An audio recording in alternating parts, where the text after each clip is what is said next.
Então vamos retomar os trabalhos. Peço imensa desculpa ao Gil Ramos, que queria descontrair as pernas um bocadinho, mas isto, para chegarmos cedo a casa, com dia de chuva e tal, é melhor ser corridinho, como se costuma dizer no Norte. Então vou já passar a palavra de imediato à doutora Sónia Moreira Reis, agradecendo por tudo uma vez mais o que tem feito em prol da justiça restaurativa e em toda a ajuda preciosa que tem dado à consolidação da Confiar como um projeto credível. Muito obrigado. Boa tarde a todas e a todos. Obrigada pela vossa presença, são de facto resilientes, tem sido um dia longo.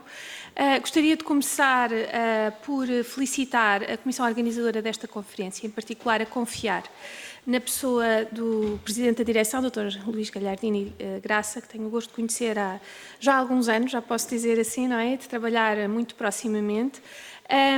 E de felicitar a Confiar pelo trabalho realizado ao longo destes 20 anos e também pelo trabalho que tenho a certeza que continuará a realizar, sempre em prol do outro, mas um outro especial. É um outro que está privado da liberdade, que está em ambiente de reclusão e que muitas vezes corresponde à parte esquecida da sociedade. Portanto, nessa perspectiva, gostaria de facto de felicitar também a Confiar pelo trabalho não só desenvolvido, mas ainda a desenvolver. Creio que o Dr. Frederico Moiano Marques, com quem vou partilhar esta apresentação e esta mesa, também quererá acrescentar algo. Antes de mais, boa tarde a todas e a todos.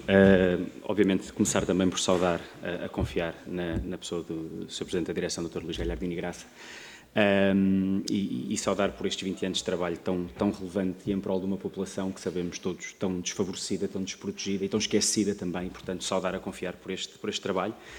Em segundo lugar, agradecer a Confiar o convite, mas agradecer também à doutora Sónia Moreira Reis o desafio para partilharmos esta apresentação. E queria só fazer uma muito pequena referência inicial. A ligação entre a APAV, os contactos, a colaboração entre a APAV e a Confiar não começaram hoje, não é nada de hoje. É algo que já vem de há alguns anos, sempre em torno, eu diria, de um ponto de confluência natural que é a justiça restaurativa. Mas que esta ligação, eu diria que é bastante representativa e até quase simbólica do posicionamento que tem sido o da APAV relativamente ao seguinte. Enquanto organização que tem como missão promover, defender os direitos e interesses de quem é vítima de crime, nós não o fazemos, nunca o fizemos e penso que não o faremos, por contraposição aos direitos de arguidos ou de condenados ou de reclusos.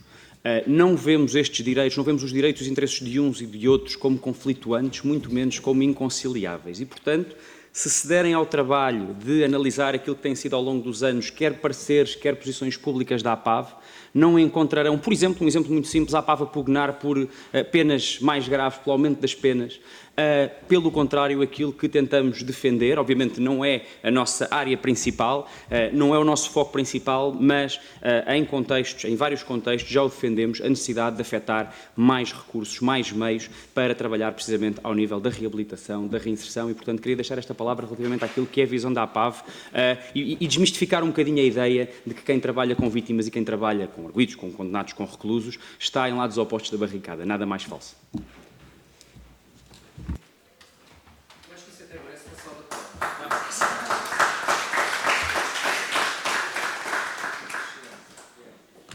Ora bem, a justiça restaurativa não é ainda uma teoria de justiça completamente implantada ou sequer percebida no panorama nacional. E por isso vale a pena fazer aqui algumas considerações em torno da justiça restaurativa. E o nosso objetivo foi, partindo de um projeto em que ambos participamos, o projeto Strategies for Change, que é um projeto em que participamos a título voluntário e que visa promover a justiça restaurativa no contexto europeu, pretendemos tecer algumas considerações sob a égide Strategies for Change e tendo sempre presente presente que, de facto, o grande trabalho que a Confiar desenvolve e que estamos hoje todos aqui juntos a celebrar é, sobretudo, dedicado ao ambiente prisional. E, portanto, a nossa apresentação, que será feita a duas mãos, como já terão percebido, tem aqui, basicamente, 5 pontos essenciais de reflexão. Primeiro, começando por definir o que é a justiça restaurativa, para desconstruir alguns mitos urbanos. Depois, para refletir sobre o estado da arte da justiça restaurativa em Portugal. Focaremos especificamente este projeto Strategies for Change em seguida e trabalharemos também os benefícios da justiça restaurativa, quer para as vítimas, quer para os ofensores ou agressores, para tecer, afinal, algumas conclusões. E, de facto, se nós pensarmos na justiça restaurativa e até no que sucedeu recentemente a propósito deste tema, talvez seja melhor começarmos por definir o que é a justiça restaurativa para que estejamos todos a falar exatamente do mesmo conceito.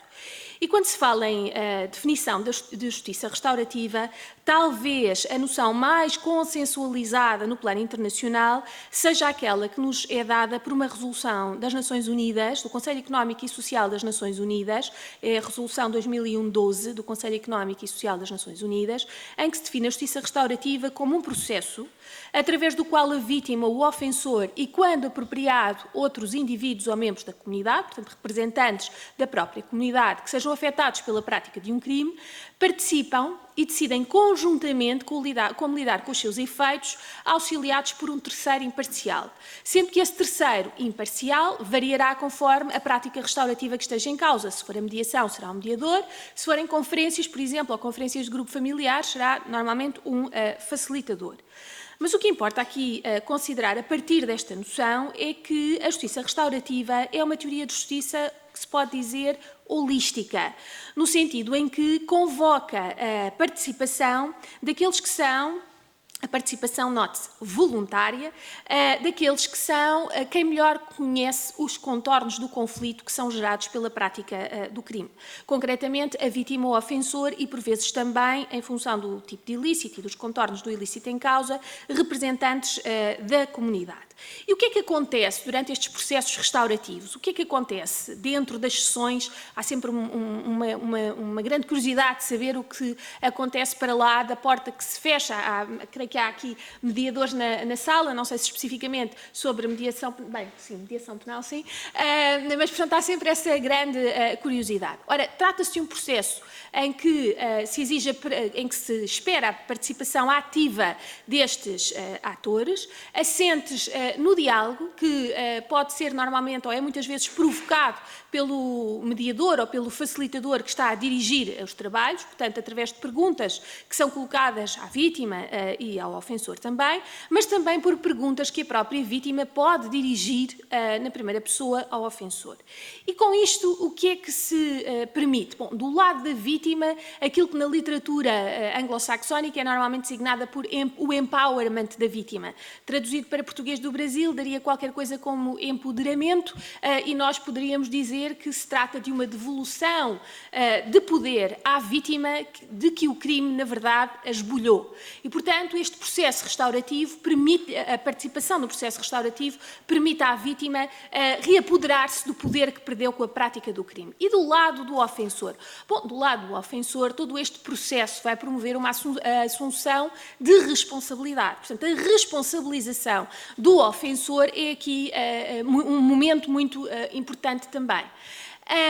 Se nós quisermos utilizar uma dialética temporal, podemos dizer que o processo restaurativo está tripartido, quer dizer, começa por se focar no passado e, portanto, no contexto que levou à prática do crime, o que aconteceu, como aconteceu e quais as consequências nesse momento para a vítima. Foca-se depois, num segundo momento, no presente e tenta-se apurar quais é que são ainda as consequências que este crime pode continuar a ter na vítima. Mas há um terceiro momento em que se vai estar virado para o futuro. E quando se olha para o futuro, tenta-se, por exemplo, promover a reparação, que é um outro momento crucial do processo restaurativo. E essa reparação pode consistir num acordo que é construído em função daquelas que sejam as necessidades da vítima e também as possibilidades do ofensor, e importa também apurar como é que esta reparação ou o acordo é formulado. Bom, é um processo, novamente, participado, que tem sempre como pedra de toque o diálogo.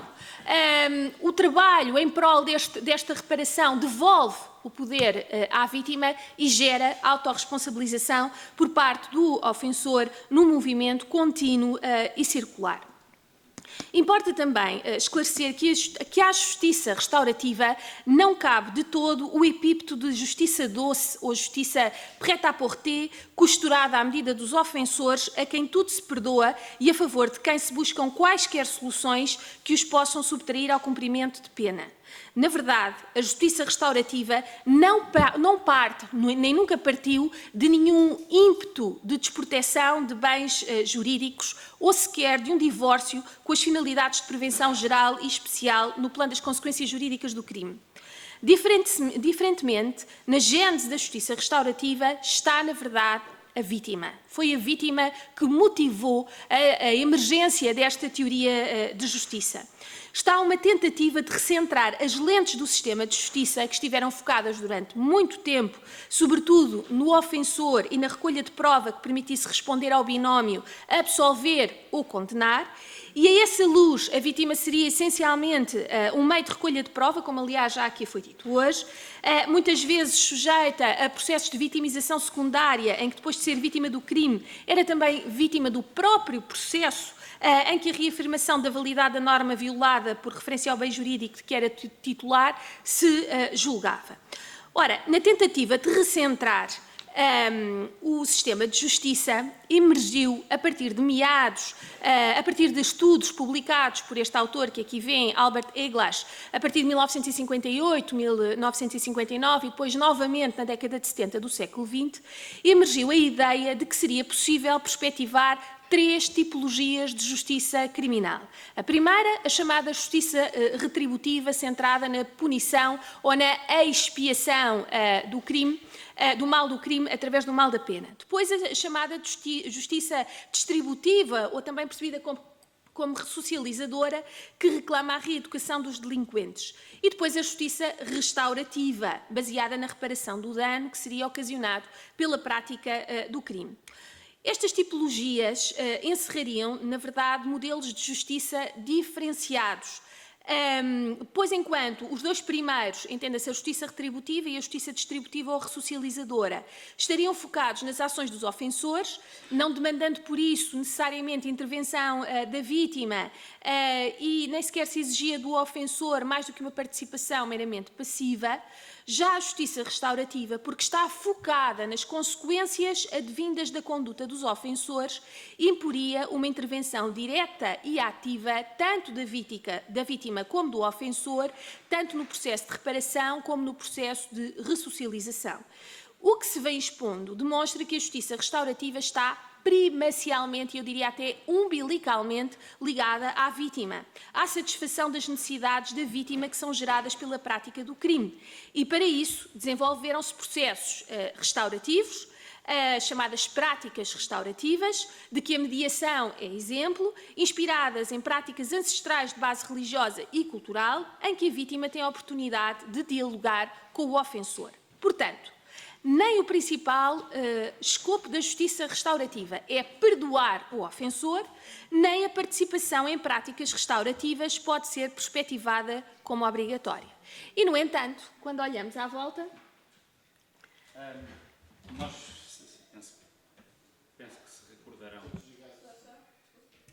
Penso que se recordarão no período pré-eleições, as últimas eleições legislativas, da polémica em torno de uma proposta contida no programa eleitoral do PAN. E isto é um exemplo de, mais uma vez, a justiça restaurativa foi, uma vez mais, infelizmente, maltratada. Essa proposta é no sentido da realização obrigatória de encontros semanais entre reclusos condenados por crimes violentos e as suas vítimas, isto numa ótica de reconciliação.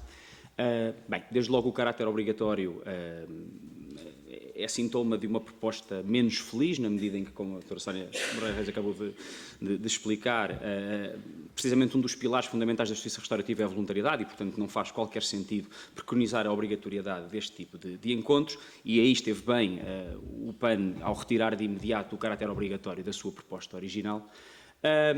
Mas a proposta não pecaria apenas por isso, fala-se, por exemplo, em reconciliação, e se olharmos, e tendo bem presentes os elementos que a doutora Sónia Reis acabou de referir, a justiça restaurativa assenta, como digo, nas ideias de participação voluntária das partes num processo de comunicação. E este processo de comunicação é um fim em si mesmo, na medida em que, do próprio processo de comunicação, podem advir benefícios para ambos os intervenientes, mas é também um meio para esses intervenientes eventualmente alcançarem, através de uma negociação, uma solução em concreta para aquele caso que vá ao encontro das necessidades de reparação da vítima. E, portanto, a reconciliação não é propriamente um elemento constitutivo da justiça restaurativa. A vítima e o autor do crime não têm que conciliar-se, não têm que buscar o perdão, têm sim que comunicar, somente, e este somente muito entre aspas, porque já é um processo muito complicado, o simples processo de comunicação já é um processo muito complexo e muito poderoso também, e se quiserem, como disse, negociar algum tipo de acordo.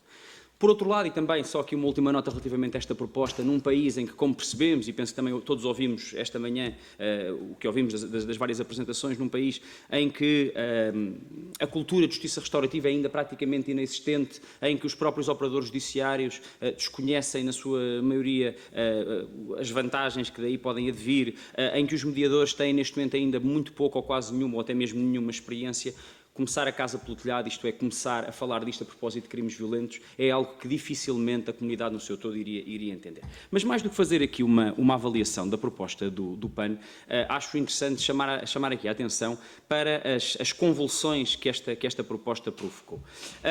Posso-vos dar um exemplo, logo no próprio dia, ou no dia a seguir, a isto ter começado a ser noticiado, um jornalista da Rádio Renascença contactou-me, até porque penso que num debate o Sr. Deputado André Silva terá referido que a APAV também já tinha começado a falar nestas coisas, enfim, uma à parte, a APAV já fala disto há cerca de 20 anos, mas não é essa a questão, e ele contactou-me no sentido de saber qual era a opinião da APAV relativamente a esta coisa, e eu acho que ele ficou genuinamente surpreendido quando não viu deste lado uma oposição forte e enérgica relativamente a este tipo de práticas. Enfim, tivemos uma conversa bastante longa, na qual eu tentei transmitir-lhe basicamente a ideia de que aquilo que tinha sido apresentado pelo PAN, enfim, de uma forma, como disse e repito, menos feliz, mas assentava ou entroncava num paradigma de justiça que estava longe de ser uma ideia esotérica que alguém ali num momento de menor lucidez se lembrou.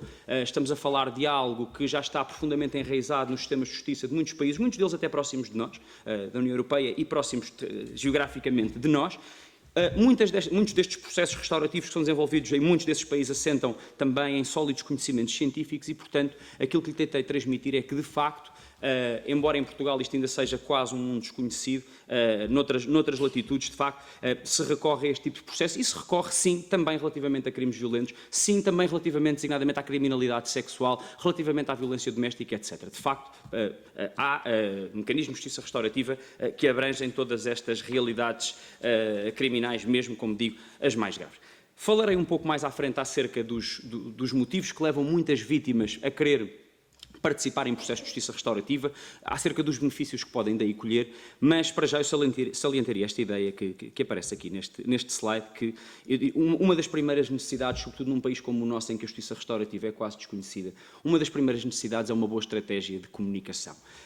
Uma boa estratégia de comunicação que assente essencialmente nestes dois vetores e uma boa estratégia de comunicação porque, reparem, estamos a falar de um conceito que é simultaneamente difícil de vender e fácil de deturpar, digamos assim. Difícil de vender porque, aparentemente, se forem perguntar ao cidadão comum se acha que uma das primeiras necessidades de quem é vítima de crime e uma das primeiras vontades de quem é vítima de crime é ter a oportunidade de se confrontar com quem praticou o crime, de lhe colocar algumas questões, de eventualmente negociar até uma solução de reparação, provavelmente 99,9% das pessoas dir-vos-ão que não. E, portanto, isto não faz muito sentido e daí eu dizer que é uma ideia à partida difícil de vender e também fácil de deturpar, como vimos a propósito, por exemplo, desta proposta do PAN. Eu diria que na maior parte dos casos por desconhecimento, num ou outro caso também eventualmente por má fé, mas enfim.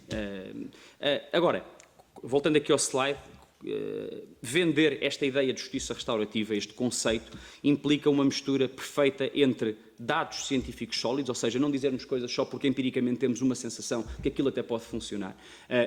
E como referi e repito, há muitos dados em muitos países que nos demonstram aquilo que a seguir iremos falar, designadamente ao nível dos benefícios para todos os que participam, mas estes dados científicos têm que ser também temperados, eu diria, com histórias individuais de sucesso. Irmos buscar, e isto é o que se faz também em muitos outros países, ir buscar em exemplos concretos de situações, e felizmente há muitas, em que se recorreu a processos restaurativos e em que as coisas correram bem. E correr bem não significa autores de crime forçosamente a manifestarem um profundo arrependimento, muitas lágrimas, muitos abraços, situações de perdão. Não. Implica que consigamos mostrar, através dessas histórias de sucesso, todos aqueles elementos positivos que a justiça restaurativa pode trazer para cima da mesa. As partes satisfeitas com a forma como puderam participar, como puderam comunicar, como puderam fazer-se ouvir, expressar as suas emoções, discutir uma solução, como o mediador, que tem aqui um papel fundamental, conseguiu conduzir o processo restaurativo de uma forma imparcial e percepcionada como justa pelos intervenientes, como a solução foi ao encontro das necessidades concretas das vítimas. E depois, isto já no pós-processo restaurativo, como ajudou a vítima a ultrapassar, ou pelo menos a mitigar, a atenuar um pouco o impacto da vitimação, como ajudou o autor do crime a compreender também as consequências do seu ato, a responsabilizar-se pelo mesmo e, se conseguirmos, isto seria a cereja no topo do bolo, conseguirmos a não reincidência. E, portanto, eu passaria novamente à doutora Sónia, mas deixando esta ideia de precisamos de uma estratégia forte de comunicação para vender, perdoe-me esta expressão mais rude, a justiça restaurativa. Curiosamente, este cenário que acaba de ser gizado e que é pautado pelo desconhecimento ou então pela imprecisão terminológica em matéria de justiça restaurativa não faz de todo jus à realidade legislativa portuguesa. Porque, na verdade, nós somos um dos países no contexto europeu que mais legiferou em matéria de justiça restaurativa e fê-lo em 3 domínios essenciais. No contexto da lei tutelar educativa, por referência aos jovens, no contexto da lei 21/2007, a lei de mediação penal, que permite a existência de remessa de processos para mediação penal no âmbito da fase de inquérito, portanto, a primeira fase, que é a fase de investigação do processo penal, e também no âmbito do Código de Execução das Penas e das Medidas Privativas da Liberdade, como, aliás, foi aqui referido. E, portanto, eu passaria esta parte, assim, de forma um bocadinho mais célere, dizendo apenas, em resumo, que logo em 1999, quando esta lei tutelar educativa foi aprovada, a mediação surgia desde logo como um princípio do processo tutelar. É um princípio do processo tutelar, sendo que a prática restaurativa mediação poderia ser utilizada quer em sede de suspensão do processo, poderia e pode, quer em sede de fase jurisdicional, já no âmbito da audiência prévia. Mais tarde, esta lei 21/2007 de 12 de junho, que surge em cumprimento do artigo 10º da Decisão Quadro da União Europeia de 2001, do Conselho, que é relativo ao Estatuto da Vítima em Processo Penal, determinava, vinculativamente para os Estados, a obrigatoriedade, portanto, de criar mecanismos de mediação nos seus processos penais. E foi sob essa luz, portanto, sob esta diretiva, esta orientação de que era necessário consagrar a mediação no processo penal, que este artigo foi aprovado. Isto significa que a mediação só existe na fase de inquérito. O dominus do processo é, na verdade, o Ministério Público, porque é o Ministério Público que remete o processo para mediação e é o Ministério Público que, no final do processo, avalia da legalidade do acordo.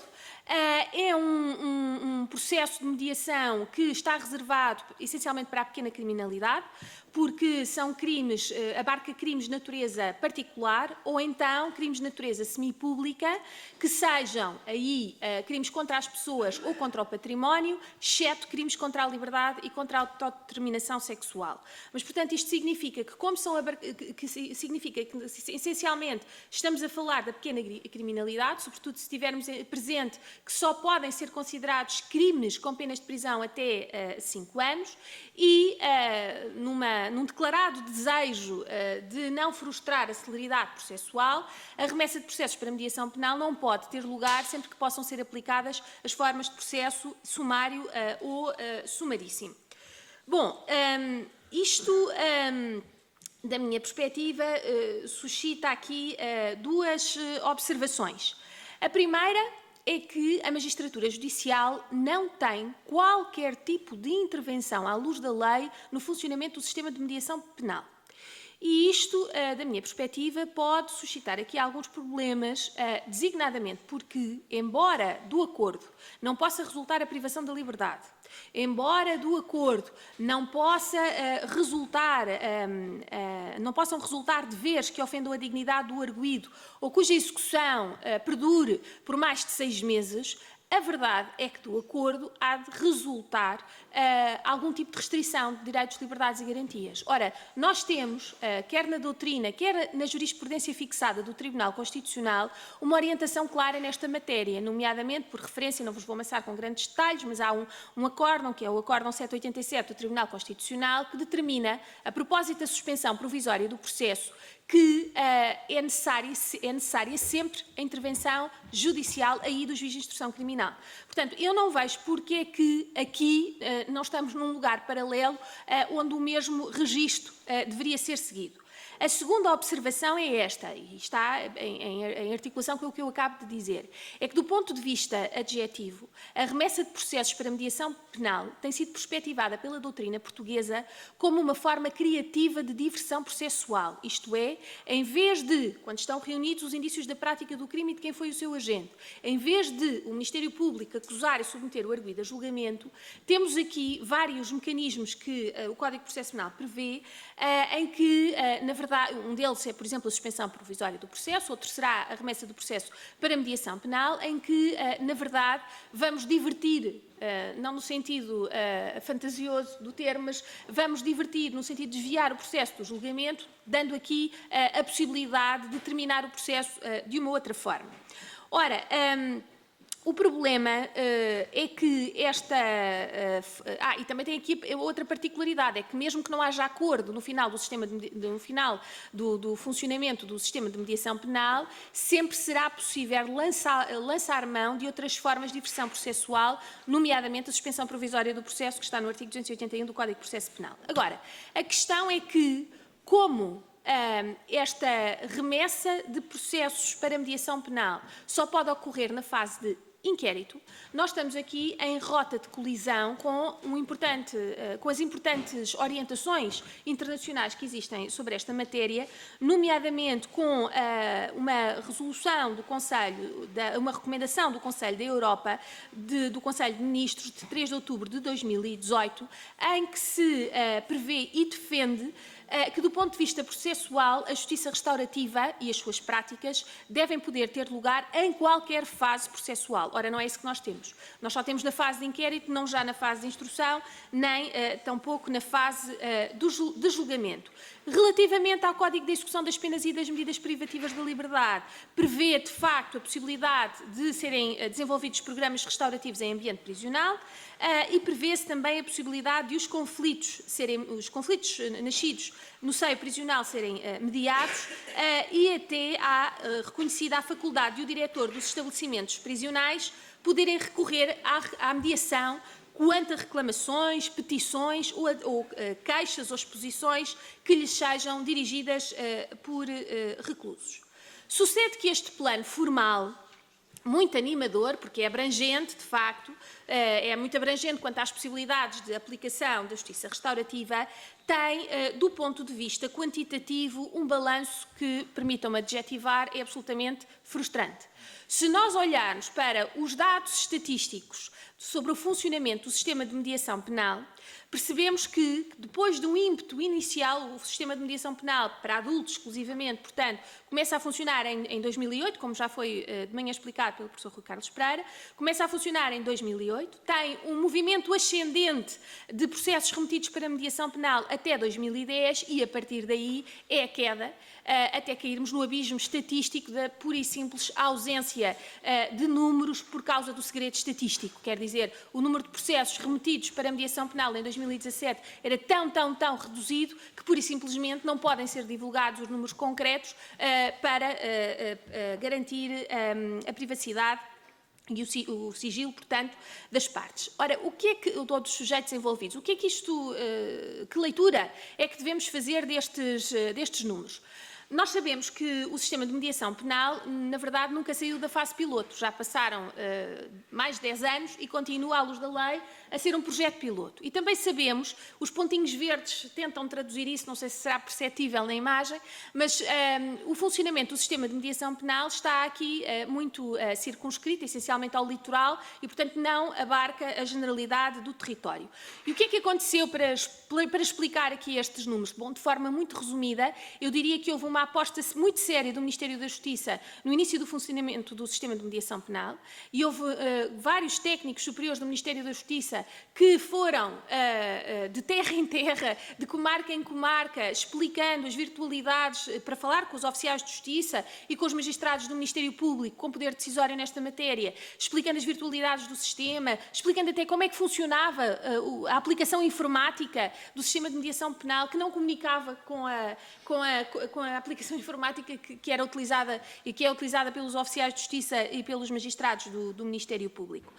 E, além disso, a remessa de processos para mediação penal chegou a estar prevista na Lei de Política Criminal para o biénio 2007-2009. E, portanto, havia, de facto, aqui um grande comprometimento do legislador e das orientações de política criminal em matéria de remessa de processos para mediação penal. Bom, em 2011 todos sabemos o que é que aconteceu, não é? Fomos atacados por uma crise que já se vinha adensando e que aí, de facto, tomou proporções absolutamente devastadoras e eu creio que é isso. Será talvez um dos motivos que explica a queda subsequente dos números.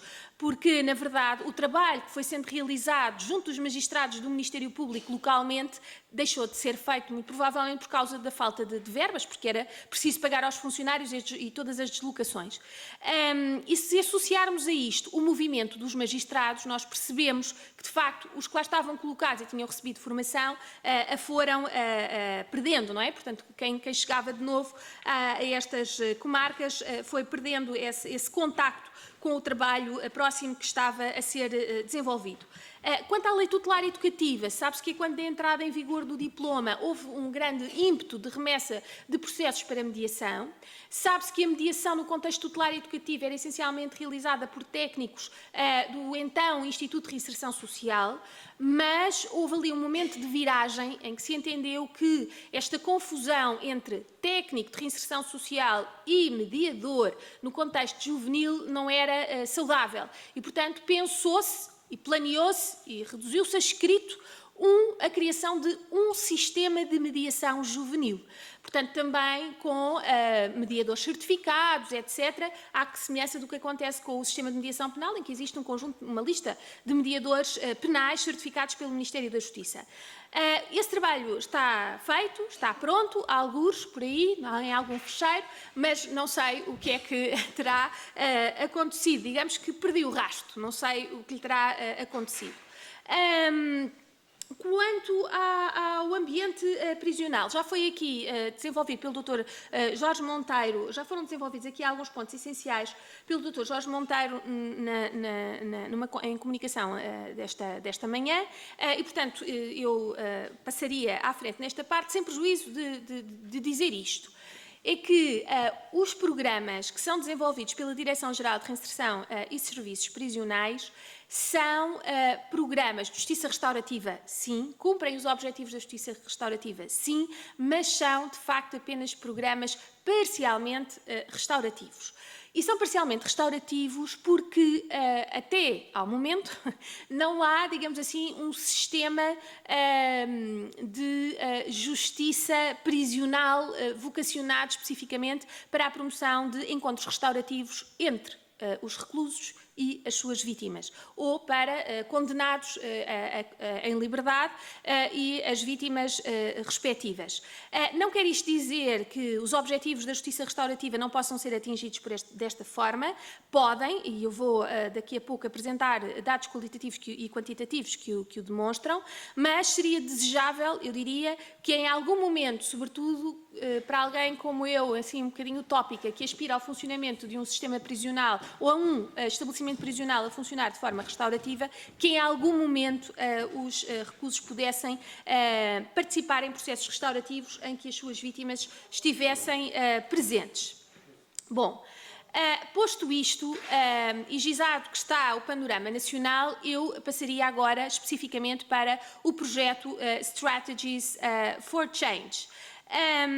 Este projeto surgiu sob a égide de 3 entidades essenciais: o Fórum Europeu de Justiça Restaurativa, a Faculdade de Direito da Universidade Maynooth, na República da Irlanda, e o Restorative Justice Netherlands, da Holanda, que, como o próprio nome indica, promove práticas restaurativas. Ora, o que aconteceu foi que, em meados de 2018, durante uma conferência, se chegou à conclusão que a Europa estava, na verdade, a diferentes velocidades em matéria de justiça restaurativa.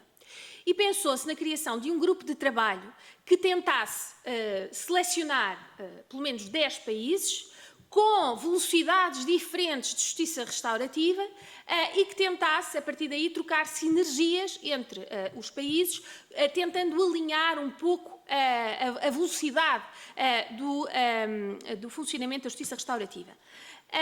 Portugal foi um dos países selecionados, como devem imaginar, não pelas melhores razões. Eu diria até que fomos selecionados por um motivo bastante triste. É que, reparem, nós temos legislação, temos genericamente mediadores formados e certificados, mas não temos processos, como expliquei no que respeita à lei tutelar educativa e também como demonstrei numericamente com os dados que me foram fornecidos a propósito do funcionamento do sistema de mediação penal. Ora, este projeto, Estratégias para a Mudança, ou Strategies for Change, foi pensado de uma forma em que foram delineados 3 objetivos essenciais. Primeiro, contribuir para o recentrar dos sistemas de justiça criminais europeus, dos próprios departamentos do Estado e das polícias em torno dos princípios da justiça restaurativa e na efetiva utilização de processos restaurativos. Em segundo lugar, partilhar aquelas que são as melhores práticas e estratégias de diferentes países em matéria legislativa e de políticas públicas para a área da justiça restaurativa, mas também sensibilizar a população em geral para a existência da justiça restaurativa e para a existência de práticas restaurativas. E, em terceiro e último lugar, determinar como é que a recomendação do Conselho da Europa, que eu referi há pouco, de outubro de 2018, pode servir como veículo de suporte a todo este trabalho. Trata-se de um projeto que, para além de Portugal, engloba a Albânia, a Bélgica, a República Checa, a Estónia, a Itália, a Holanda, a Polónia, a República da Irlanda, a Escócia e, portanto, latitudes muito diferentes, com graus de desenvolvimento e de aplicação efetiva da justiça restaurativa também deveras diferenciados. Basta dizer que, por exemplo, na Bélgica pode haver processo de mediação em qualquer fase do processo e para quaisquer tipos de crimes, embora depois o resultado desse processo de mediação seja suscetível de avaliação diferenciada em função do momento processual em que nos encontremos. É um projeto que tem a duração de 4 anos, 2019 a 2023, e é um projeto que, de facto, implica um conjunto de atividades. Eu iria aqui destacar uma, que é esta. Há aqui o objetivo, e portanto aproveito este momento, embora já não esteja cá a representação institucional que gostaríamos, mas há aqui um objetivo de fazer um levantamento sistemático dos casos que já passaram pelos processos de mediação e os casos em que houve acordo, para perceber, a partir desses casos, designadamente, qual é o mapeamento que pode ser feito em matéria de reincidência penal. Quer dizer, estas pessoas que participaram no sistema de mediação penal voltaram a reincidir ou não. Mas tentaremos também chegar ao ambiente prisional e verificar também aí se aqueles que passaram por projetos relacionados ou programas relacionados com a justiça restaurativa reincidiram ou não. Bom, o que é que nós pretendemos com isto? Bom, pretendemos, na verdade, porque não dizê-lo, porque não há que ter medo das palavras, fazer lobbying em prol da justiça restaurativa, das práticas restaurativas e da sua efetiva utilização. Bom, Até aqui estivemos a explicar de modo sistemático o que é a justiça restaurativa, quais é que são as suas principais práticas, quais as suas reais possibilidades de aplicação à luz do mapa legislativo nacional. Falta-nos olhar agora para aqueles que podem ser vistos como os benefícios da justiça restaurativa e começaremos por olhar especificamente para os benefícios que a justiça restaurativa traz para a vítima.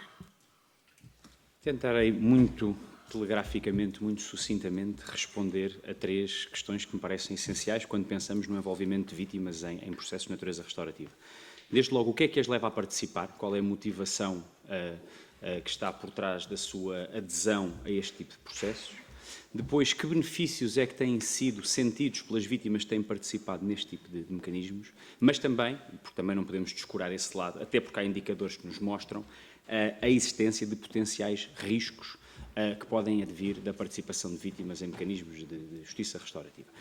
Aquilo que vos vou mostrar, desde logo este slide, mas os 2 seguintes, portanto, como digo, numa ótica de resposta a estas 3 questões, resulta daquilo que tem vindo, e reforçando o que disse na primeira parte da minha intervenção, aquilo que tem vindo a ser apurado através de diversas investigações, e é importante aqui fazer uma referência ao facto de muitos destes mecanismos restaurativos terem na sua gênese tido um impulso até da própria academia e, como tal, a academia acompanhou em tempo real a implementação destes projetos, avaliou-os e colheu dados que permitam com solidez, hoje em dia, afirmar aquilo que vos vou mostrar de seguida. Desde logo, respondendo à pergunta, o que leva as vítimas a participar, aquilo que está mais frequentemente apontado, aquilo que se vê mais frequentemente apontado na literatura sobre esta matéria, tem a ver com alguns aspectos que a vítima só consegue através de um contacto com quem praticou o crime. Desde logo, expressar a essa pessoa como se sente, o impacto que aquele crime teve em si, obter algumas respostas, e estas respostas até podemos distinguir, eu não sou da área de psicologia, portanto não vou entrar por aqui, porque seria invasão de competências alheias, mas até distinguindo entre aquilo que se chama violência situacional e violência relacional, quando estamos perante um episódio de crime que ocorre entre 2 pessoas que não se conheciam previamente, muitas vezes a vítima tem necessidade de perguntar porquê, houve aqui algum aspecto objetivo que levou a esta escolha ou foi uma escolha absolutamente aleatória. Por exemplo, quando falamos de violência em contexto relacional, as questões podem ser mais profundas e ter a ver com o relacionamento prévio, ou terão seguramente a ver com o relacionamento prévio entre aquelas pessoas, seja a relação de vizinhança, de amizade, de colegas de escola, o que quer que seja. E também, para muitas vítimas, o que leva como motivação inicial para participar esta necessidade de receber um pedido de desculpas. Portanto, se quisermos aqui mais uma reparação simbólica do que propriamente material. Relativamente aos benefícios que têm sido reportados quer porque as próprias vítimas o verbalizam, quer porque das entrevistas e do estudo feito junto, por exemplo, dos mediadores que intervêm nestes processos e da observação que é feita pelos próprios investigadores, podemos distinguir aqui satisfação ou benefícios para as vítimas a 2 níveis. A nível do próprio processo em si e a nível depois do resultado. Relativamente ao próprio processo, desde logo encontramos altos índices de satisfação por parte das vítimas relativamente à forma como são contactadas e convidadas a participar. E isto varia, porque, como vos digo, as práticas são muito dispares nos diferentes sistemas jurídicos em que operam. Podemos ter convites feitos por autoridades judiciárias ou convites feitos pelo mediador. Pode ser feito por escrito, pode ser feito por telefone, pode ser feito presencialmente. Portanto, estes modos variam, mas de uma forma geral, as vítimas desde logo sentem satisfação relativamente à forma como são contactadas. É extraordinariamente importante para muitas vítimas a oportunidade de participar ativamente no processo. Sentem também que, digamos, no início, quer a informação que lhes é prestada, ou seja, as regras do jogo ficam desde logo claras, e aqui é obviamente um papel do mediador, mas também a forma como são preparadas. Obviamente que é quase sempre desaconselhável que, sem qualquer preparação, a vítima tenha que ter algum tipo de contacto direto com o autor do crime. Portanto, aqui a fase de preparação num processo restaurativo é sempre extremamente importante. Mas, de uma forma geral, as vítimas também reportam satisfação relativamente a esse período de preparação.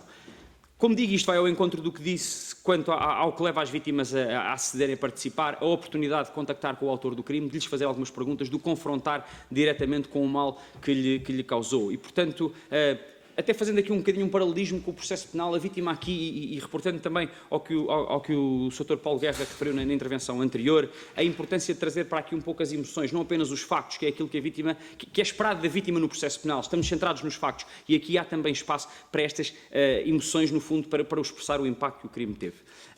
A flexibilidade do próprio processo, a intervenção do mediador, na maior parte dos casos, é sentida como justa, como imparcial, mas ao mesmo tempo que é imparcial, porque tem que o ser empática e respeitosa para com a vítima. Uma vantagem óbvia também, normalmente presente, o evitar a morosidade do processo penal, com o consequente efeito revitimizador. E, finalmente, também, alguém quer saber da vítima mesmo depois do processo acabar e, portanto, nos processos restaurativos bem desenhados, em que se produzem contactos, chamado follow-up com a vítima, seja para saber como está, seja para lhe dar até informação sobre se o autor do crime, portanto, cumpriu ou não o acordo, nos casos em que o acordo não tem diretamente a ver com a vítima, por exemplo, prestação de um trabalho a favor de alguma organização ou o que quer que seja, dar conhecimento à vítima relativamente, por exemplo, ao cumprimento ou não do acordo. E, portanto, estes são os principais benefícios do ponto de vista do processo. Relativamente ao resultado, aquilo que muitas vítimas sentem desde logo é verem reconhecido que sofreram um dano, que houve ali um mal que lhes foi causado e verem validada a sua situação de vitimação. Repito, não sou psicólogo, sei que muitas vezes se discute se devemos utilizar aqui rótulos, se devemos chamar vítimas às vítimas. Sim, devemos, numa primeira fase, reconhecer a situação de vítimas para depois retirar esse rótulo. Mas primeiro, numa fase inicial, é preciso reconhecer esse estatuto de vítima. A possibilidade de alcançarem um acordo de reparação com o autor do crime, de verem esse acordo cumprido, de receberem um pedido de desculpas e de presenciar arrependimento. Para muitas isto também é importante, embora, como digo, não faça parte do core, dos elementos constitutivos da justiça restaurativa. E nestes dois pontos que referi, temos quer a reparação material, quer a reparação, se quisermos, mais simbólica, a importância de poderem, no fundo, encerrar o assunto, o closure, a recuperação da paz de espírito, e muitas investigações mostram-nos que as vítimas, depois de participarem em processos de natureza restaurativa, apresentam menos sintomas de stress pós-traumático, impacto emocional causado pelo crime e também menor desejo de vingança. Duas notas a propósito destes benefícios, quer a nível, como disse, do processo, quer do resultado.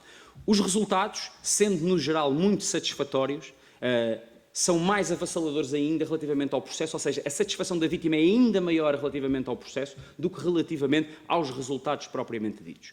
E também me parece importante referir que muitas destas investigações, não todas, mas muitas das investigações que têm estudado esta temática, utilizam chamados grupos de controle. Ou seja, estes resultados que vos mostro são resultados obtidos por comparação a grupos de vítimas que participam, digamos, no sistema de justiça convencional, no processo penal. E, portanto, trazem este elemento comparativo que, de uma forma geral, denota uma maior satisfação da vítima relativamente à forma como o processo restaurativo corre em comparação com o processo penal. Mas, e como disse, no início desta segunda parte da intervenção, há também resultados menos positivos. Encontramos em investigações também feitas sobre o tema, vítimas, por exemplo, que consideraram que o processo de preparação foi insuficiente, que percepcionaram a atuação do mediador como não respeitosa face à sua situação e que foi parcial em favor do autor do crime ou mais centrado neste, que se sentiram desconfortáveis no decurso da própria confrontação, da comunicação com o autor do crime, que se sentiram pior depois de participarem em processos desta natureza e que expressavam, inclusive, raiva, medo, sintomas de stress e depressão. E vítimas que ficaram descontentes por, após o processo, não terem recebido qualquer contacto, designadamente dando conta do cumprimento ou não pelo autor do crime do acordo estabelecido. Estes resultados aparecem-nos em muito menor quantidade do que os positivos que eu vos mostrei. Isto é objetivo, isto é fáctico. Contudo, levam algumas pessoas que trabalham com vítimas de crime a olharem para a justiça restaurativa de uma forma algo cética. Na nossa perspectiva, na perspectiva da APAV, estes resultados menos positivos não têm a ver com as premissas teóricas que estão na base da justiça restaurativa, têm a ver, pura e simplesmente, com problemas da implementação prática, do design dos projetos de justiça restaurativa. Porque se temos alguns programas muito estruturados, já muito sedimentados até em termos de tempo, temos outros que aparecem, repito, não em Portugal, mas noutros países, que aparecem e desaparecem com alguma facilidade, com poucos recursos, muitas vezes, e sobretudo na área que trabalha com jovens que cometeram crimes, são processos muito centrados na reeducação deste e, portanto, em que os interesses da vítima acabam por ser, às vezes, até um bocadinho secundarizados, marginalizados, e, portanto, tem a ver com esta falta de recurso e com esta falta de foco equitativo, digamos assim, na vítima, mais do que propriamente, como digo, no enquadramento teórico da justiça restaurativa. Só uma última e muito breve nota para terminar, e eu recordaria que a justiça restaurativa nos aparece já em diferentes instrumentos jurídicos internacionais de grande relevância, produzidos por diferentes organizações. A doutora Sónia Reis já referiu as Nações Unidas, o Conselho da Europa produziu já 2 recomendações sobre esta matéria, a última das quais muito recente, de 2018, e a União Europeia fala-nos de justiça restaurativa e enquadra a justiça restaurativa nos 2 principais instrumentos jurídicos em matéria de direitos das vítimas de crimes. Uma decisão-quadro de 2001, que entretanto foi substituída por uma diretiva de 2012 que ali refiro e que no seu artigo 12 se centra essencialmente em 2 pontos. Por um lado, é necessário garantir um conjunto de salvaguardas que garantam, desculpem-me o pleonasmo, que a participação da vítima em mecanismos restaurativos decorre de forma positiva e, por outro lado, os Estados-membros devem facilitar o envio dos processos a serviços de justiça restaurativa. Isto mostra, por um lado, a importância que a própria União Europeia dá à justiça restaurativa, vê estreitamente ligada também às vítimas de crime, aos direitos das vítimas e aos benefícios que podem vir para as vítimas. Infelizmente, e não posso deixar de fazer esta referência, o legislador português, quando produziu a Lei 130 de 2015, que é o Estatuto da Vítima de Crime, pura e simplesmente esqueceu, e esse Estatuto da Vítima de Crime serviu para transpor esta diretiva, ou seja, para trazer para o nosso ordenamento jurídico um conjunto bastante alargado de direitos da vítima de crime, e o legislador pura e simplesmente esqueceu-se da justiça restaurativa. Esqueceu-se a 3 níveis, esqueceu-se de colocar que quando a vítima recebe um pacote básico de informações no início do processo, um dos elementos sobre os quais deve ser informada é precisamente a existência de serviços de justiça restaurativa, não consta do artigo do Estatuto relativo ao direito à informação. Esqueceu-se que devem ser, os Estados-membros têm que facilitar, têm que promover o envio de processos aos serviços de justiça restaurativa, nada aparece sobre isto, e esqueceu-se inclusivamente de alterar a Lei 21 de 2007, portanto a Lei da Mediação Penal, na medida em que essa lei não contém algumas das garantias que a diretiva exige, designadamente que só se deva recorrer a processos restaurativos se o interesse da vítima assim o aconselhar e que, para se poder recorrer a esses processos, previamente o autor do crime deverá reconhecer a factualidade essencial que está, no fundo, ali em cima da mesa. E, portanto, mesmo para terminar, se outras não houvesse, eu diria que a presença da justiça restaurativa nestes importantes documentos é uma evidência das virtudes que este paradigma de justiça pode ter para as vítimas, desde que bem levado à prática, como referi, e, portanto, lamentamos que em Portugal haja, desde logo, uma grande falta de vontade política para fazer isto andar para a frente, e que também os operadores judiciários, e aqui designadamente o Ministério Público, na medida em que é a autoridade que tem o papel de encaminhar processos para o sistema de mediação penal, não o faça e que tenha levado, desculpem uma expressão um bocadinho catastrófica, mas até ver, pelo menos, à morte do sistema de mediação penal. A nossa apresentação já vai um pouco longa, mas falta olhar agora para os benefícios da justiça restaurativa do lado do ofensor. A esse propósito eu vou-me centrar exclusivamente nos resultados. Sumariando, primeiro, a participação por parte do ofensor ou do agente do crime em processos restaurativos promove aquilo que se pode designar por humanização ou individualização das vítimas. Porquê? Para além dos programas de justiça restaurativa que são desenvolvidos pela própria Direção-Geral de Reinserção e Serviços Prisionais, já foram também desenvolvidos 2 projetos com a colaboração da Direção-Geral e com o ISCSP e um deles com a Confiar também, em ambiente prisional. E no primeiro projeto que foi desenvolvido, um momento de apreciação do nível de humanização ou não, de individualização ou não da vítima por parte dos reclusos, consistiu num exercício em que havia vários círculos e em que se pedia ao recluso que identificasse onde é que estava a vítima e quem era. E, da primeira vez que nós apresentámos esse exercício, logo no primeiro dia dos trabalhos, a esmagadora maioria dos reclusos, e eu estou a falar de cerca de 98% dos cerca de 22 reclusos no estabelecimento prisional do Linhó e de 25 reclusas no estabelecimento prisional de Tires, autocolocaram-se como vítimas no centro, no epicentro do círculo. Portanto, entendiam que elas próprias, ou eles próprios, é que eram as vítimas. Eram vítimas do sistema, vítimas dos guardas prisionais, vítimas do diretor do estabelecimento ou da diretora do estabelecimento prisional e por aí fora. Portanto, é preciso desconstruir esta ideia, porque, na verdade, os autores de crimes são autores de crimes, não são vítimas. Portanto, não pode haver aqui confusão de papéis e há.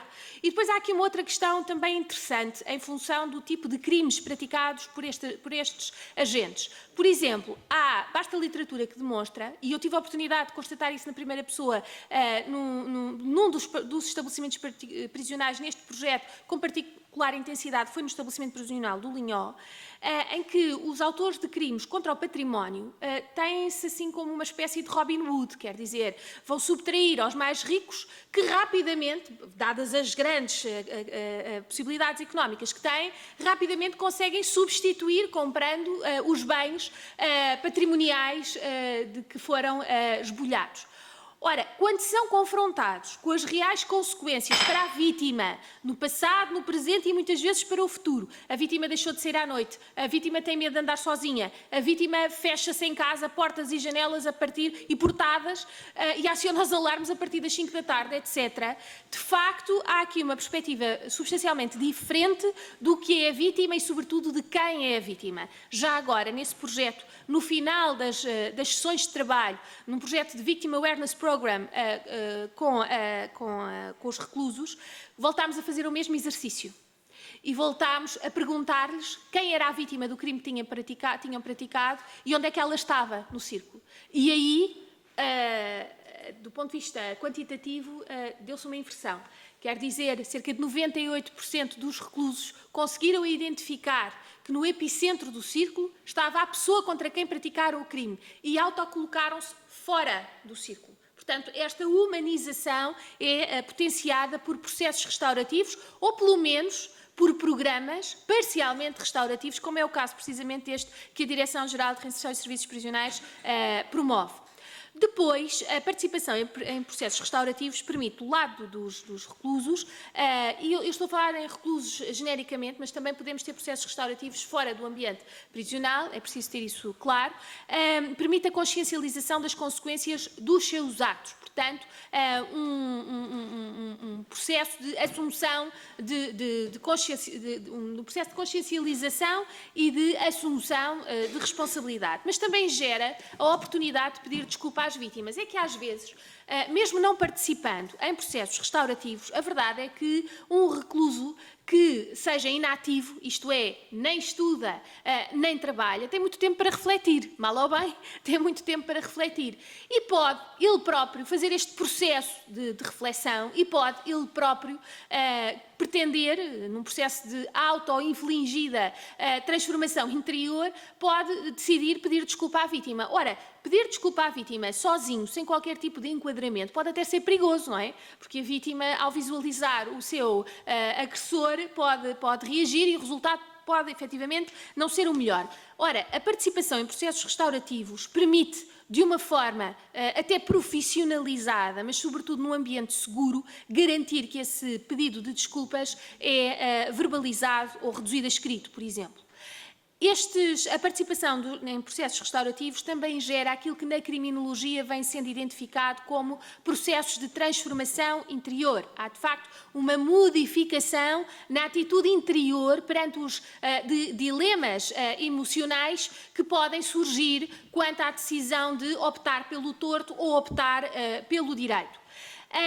Há aqui uma outra questão que se prende com o arrependimento. O arrependimento é aqui um tema que me é particularmente caro, porque tenho dedicado muito tempo da minha vida ao estudo do arrependimento, e eu bem sei que o arrependimento não é o objetivo primacial de um qualquer processo restaurativo. Mas se acontecer, é muito positivo, eu diria até que é altamente desejável que aconteça, porque o arrependimento, na verdade, olha para o passado, reflete nas consequências que o ato do passado produziu no presente e potencia uma transformação da atuação para o futuro. E, portanto, há aqui, na verdade, a possibilidade de promover uma transformação na forma como se olha para o futuro e, sobretudo, se atua no futuro. É curioso, aliás, verificar que as Nações Unidas estão neste momento a discutir um novo manual, a redução escrita de um novo manual em matéria de justiça justiça restaurativa e um dos temas quentes sobre fonte fidedigna foi a questão de saber se deveria precisamente introduzir o arrependimento ou não como um dos objetivos da justiça restaurativa. E da minha perspectiva bem, embora não tenha dado nenhum contributo para isso, infelizmente, não é? Mas da minha perspectiva bem, foi efetivamente acolhido como um objetivo, o arrependimento. E muito importante, a participação em processos de justiça restaurativa promove a diminuição da reincidência penal. E isto é particularmente importante e, embora nós não tenhamos estudos em Portugal que permitam sustentar esta afirmação, porque de facto não houve ainda o tratamento, quer do ponto de vista quantitativo, quer do ponto de vista qualitativo, fazendo-se o tal follow-up, mas agora do lado dos reclusos esse trabalho, ou dos condenados, esse trabalho não está feito, mas há de estar, não é?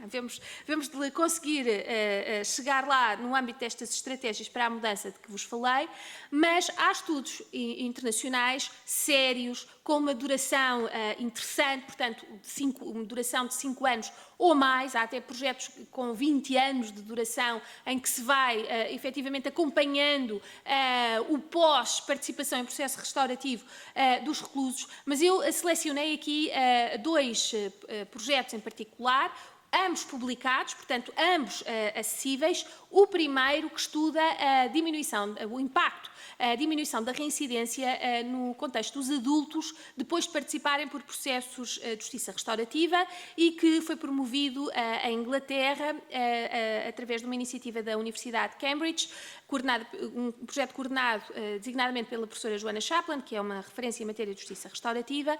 É um projeto que foi desenvolvido ao longo de 5 anos, e concluiu-se que, decorridos 2 anos depois da participação num processo restaurativo, cerca de 14% dos participantes no processo restaurativo tinham reduzido os seus níveis de reincidência. E isto é particularmente importante por 2 ordens de razões. Primeira, os casos abarcados neste estudo foram monitorizados entre os momentos da conviction e da sentencing, junto do Tribunal Crown Court, que, em Inglaterra, é o tribunal mais elevado em matéria criminal e que julga apenas a criminalidade grave. E, se olharmos para toda a criminalidade que existe em Inglaterra, ao Crown Court, na verdade, só chegam cerca de 5% da totalidade de casos que são levados aos tribunais ingleses. Ou seja, esta taxa de reincidência que é apresentada neste estudo reporta-se, na verdade, à criminalidade mais grave. O que significa, então, que a redução em 14% da reincidência penal nesta criminalidade mais grave, que é normalmente a mais difícil de atingir, representa um dado muitíssimo positivo. Mas do ponto de vista, mas há uma outra razão muito importante que se prende com a metodologia. A metodologia deste projeto é muito interessante. É que neste projeto parte-se do seguinte pressuposto, que é dado por outros tantos estudos que se encontram na literatura sobre o tema, que é este. Normalmente, os ofensores, os agentes que praticaram crimes, que demonstram disponibilidade para se encontrarem com as suas vítimas, são normalmente aqueles que são mais permeáveis a mudanças de comportamento e, portanto, são mais permeáveis à não reincidência penal. E, portanto, o que se fez foi começar por selecionar aquelas pessoas que tinham processos neste tribunal e que manifestaram vontade de terem encontros restaurativos com as suas vítimas. Selecionado o leque de arguidos que tinham essa disponibilidade, o grupo foi dividido ao meio. E só metade desses que realmente manifestaram vontade em participar num processo restaurativo é que participaram de veras. O outro grupo foi o grupo de controle, isto é, foi o grupo com o qual se compararam os dados da reincidência. Isto significa que a efetiva participação em processos restaurativos, o efetivo diálogo com as suas próprias vítimas, faz diferença, marca a diferença do lado da reincidência penal. Eu prometi 2 estudos, o segundo prende-se com a reincidência de jovens, é um estudo que foi publicado em maio de 2016 no SAG Journals. Está aqui identificado o título para quem tiver interesse. Estou a terminar. Eu animo-me e depois nunca mais paro, mas estou quase a terminar.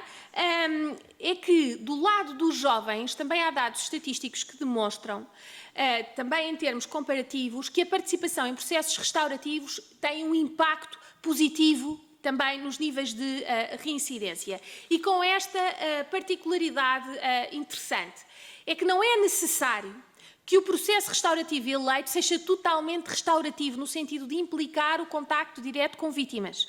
Podem ser círculos restaurativos, com a representação simbólica da comunidade, quando a vítima não pode estar presente. Isto significa o quê? Significa que, eu acho que nós podemos extrapolar isto, quer para os adultos, quer para a realidade portuguesa até, significa que se podem reservar os processos restaurativos mais intensos, que são aqueles que envolvem as vítimas diretas do crime, para a criminalidade mais grave, deixando os outros processos restaurativos para outros contextos. Eu, se calhar, vou, por falta de tempo, saltar aqui a referência ao projeto Building Bridges, a que já se fez referência hoje,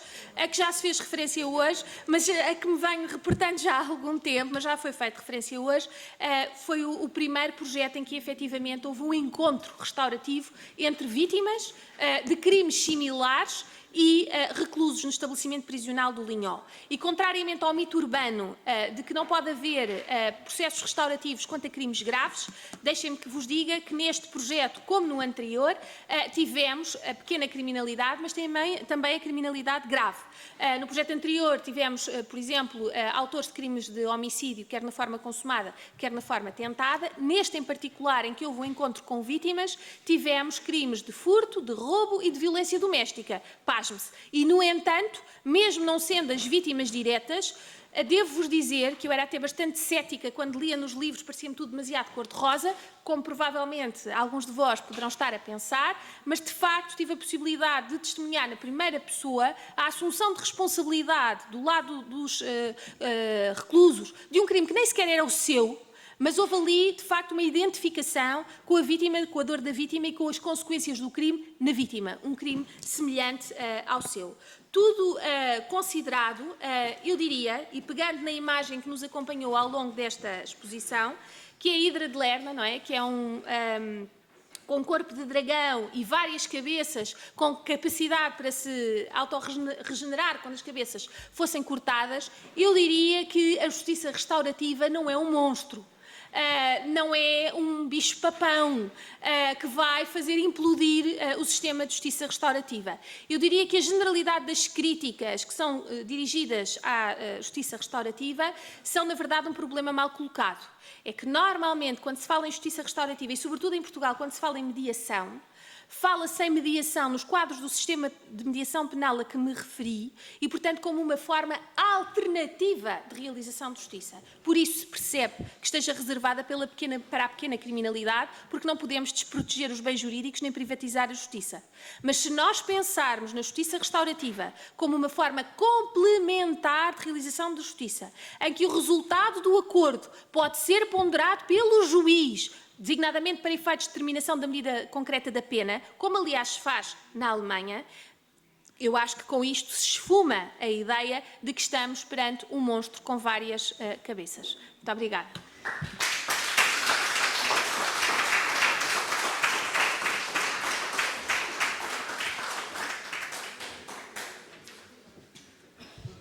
Então, estamos já muito em cima da hora. O Dr. Paulo Fonseca já me está a fazer uns olhares que acho que vamos ficar aqui todos presos na Assembleia da República, lembrando de tempos passados.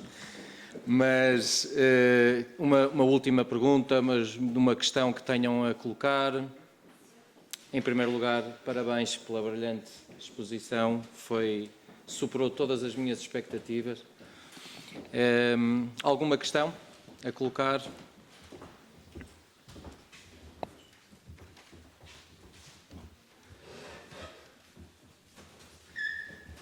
Então, se calhar vamos passar agora para um dos pontos altos da conferência, que é... Como é extraordinário o que foi apresentado, como é, diríamos, uma resposta à questão que foi posta de manhã e talvez pelo menos interpretada, talvez, com razão, com algum pessimismo, eu posso dizer então que, na verdade, restaurar vale a pena E apenas perguntava se estes dois, enfim, anunciadores de boas novas não poderiam ser convidados e também ajudados. Não se pode passear pelo país, enfim, sem perder tempo e gastar dinheiro, não é? Para que isto fosse, de facto, apresentado e debatido, enfim, pelo menos nos centros principais do país. Era só uma questão, porque, na verdade, já, se isto for apresentado e já valeu a pena, para além de tudo o resto, este dia que aqui passamos. Obrigado. Não sei. Não, o grande objetivo do Observatório Centro de Competências em Justiça Restaurativa é cada vez mais fazer, e falo em nome também do Sr. Professor Rui Pereira, e agora dou as boas-vindas também ao Professor Manuel Meirinho, Presidente do ISCSP, é de facto levarmos a justiça restaurativa, os centros de apoio familiar, sempre em complemento, não pode ser uma coisa estanque, sempre em complemento, aos 49 estabelecimentos prisionais e levá-los ao país inteiro e ilhas.